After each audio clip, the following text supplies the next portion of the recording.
ପଲ୍ଲବୀ ରୁବିଙ୍କୁ କହୁଛନ୍ତି ମାଉସୀ ଗୌରବ ଭାଇଙ୍କ ଲୋନ୍ ଆପ୍ଲିକେସନରେ କିଏ ଫେକ୍ ସିଗ୍ନେଚର କରିଥିଲା ସେ କଥା ଜଣା ପଡ଼ିସାରିଲାଣି। ଆଉ ସେ ଲୋକ କହିଛି ଯେ ତାକୁ କିଏ ଟଙ୍କା ଦେଇଛି। ଆଉ ଏସବୁ ପ୍ରମାଣ ଏଇ ଫାଇଲରେ ଅଛି। ପଲ୍ଲବୀଙ୍କ ପାଖରୁ ଏମିତି କଥା ଶୁଣିବା ପରେ ରୁବି ସେ ଫାଇଲକୁ ଚିରିକି ସେଥିରେ ନିଆଁ ଲଗେଇ ଦେଉଛନ୍ତି।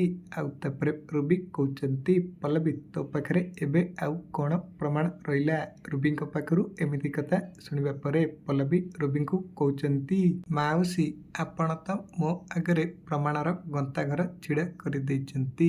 ଗୌରବ ଭାଇଙ୍କୁ ଫସାଇବା ପାଇଁ ଚାର୍ଜସିଟ୍ରେ ଯିଏ ୱିଟନେସ୍ ଭାବରେ ସିଗ୍ନେଚର କରିଛି ତାକୁ ବି ମୁଁ ଜାଣିଛି। ତା ନାଁ ହେଉଛି ଲତିକା ଦାସ। ଆଉ ସିଏ ହେଉଛି ଆପଣଙ୍କ ଡ୍ରାଇଭରର ୱାଇଫ୍। ପଲ୍ଲବୀଙ୍କ ପାଖରୁ ଏମିତି କଥା ଶୁଣିବା ପରେ ରୁବି ଆଶ୍ଚର୍ଯ୍ୟ ହେଇଯାଉଛନ୍ତି। ଆଉ ତାପରେ ପଲ୍ଲବୀ ରୁବିଙ୍କୁ କହୁଛନ୍ତି ମାଉସୀ ଖାଲି ଏତିକି ନୁହେଁ ଗୌରବ ଭାଇଙ୍କୁ ଫସାଇବା ପାଇଁ ଆପଣ ଯେଉଁ ଗୁଣ୍ଡାମାନଙ୍କୁ ଟଙ୍କା ଦେଇଥିଲେ ମୁଁ ସେ ଗୁଣ୍ଡା ସହିତ ଦେଖା ହେଇ ସାରିଛି। ଆଉ ସେ ଗୁଣ୍ଡା ନାଁ ହେଉଛି ଲାଲା। ଆଉ ସେ ଗୁଣ୍ଡା ନିଜ ମୁହଁରେ ଆପଣଙ୍କ ନାଁ ନେଇଛି। ପଲ୍ଲବୀଙ୍କ ପାଖରୁ ଏମିତି କଥା ଶୁଣିବା ପରେ ରୁବି ପୁରାପୁରି ଆଶ୍ଚର୍ଯ୍ୟ ହେଇଯାଉଛନ୍ତି।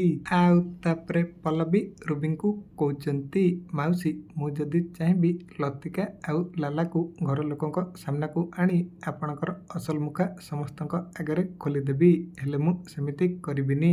ଆପଣଙ୍କର ନିଜ ସମ୍ମାନ ପ୍ରତି ଯଦି ଚିନ୍ତା ଅଛି ଆପଣ ନିଜେ ଗୌରବ ଭାଇଙ୍କୁ ନିର୍ଦ୍ଦୋଷ ପ୍ରମାଣ କରି ଏ ଘରକୁ ସମ୍ମାନ ସହିତ ଫେରାଇ ଆଣନ୍ତୁ। ନହେଲେ ମୁଁ ବାଧ୍ୟ ହୋଇ ଘର ଲୋକଙ୍କ ଆଗରେ ଆପଣଙ୍କର ଅସଲ ମୁଖାକୁ ଖୋଲିଦେବି। ପଲ୍ଲବୀଙ୍କ ପାଖରୁ ଏମିତି କଥା ଶୁଣିବା ପରେ ରୁବି ପୁରାପୁରି ଡରିଯାଇ ଝାଳରେ ପୋଡ଼ିଯାଇ କହୁଛନ୍ତି ଠିକ୍ ଅଛି ପଲ୍ଲବୀ ତୁ ଯେମିତି କହିବୁ ମୁଁ ସେମିତି କରିବି। ଆଉ ତାପରେ ପଲ୍ଲବୀ ସେଠାରୁ ଚାଲି ଯାଉଛନ୍ତି। ଆଉ ତା ପରଦିନ ରୁବି ନିଜେ ଯାଇ ଗୌରବକୁ ଫେରାଇ ଆଣୁଛନ୍ତି। ତେବେ ଦର୍ଶକ ବନ୍ଧୁ ପଲ୍ଲବୀ ରୁବିଙ୍କୁ ଯେଉଁଭଳି ଭାବେ ଧମକ ଦେଲେ ଆପଣମାନଙ୍କୁ ଭଲ ଲାଗିଲା କି? ଯଦି ହଁ କମେଣ୍ଟରେ ୟେସ୍ ଲେଖନ୍ତୁ।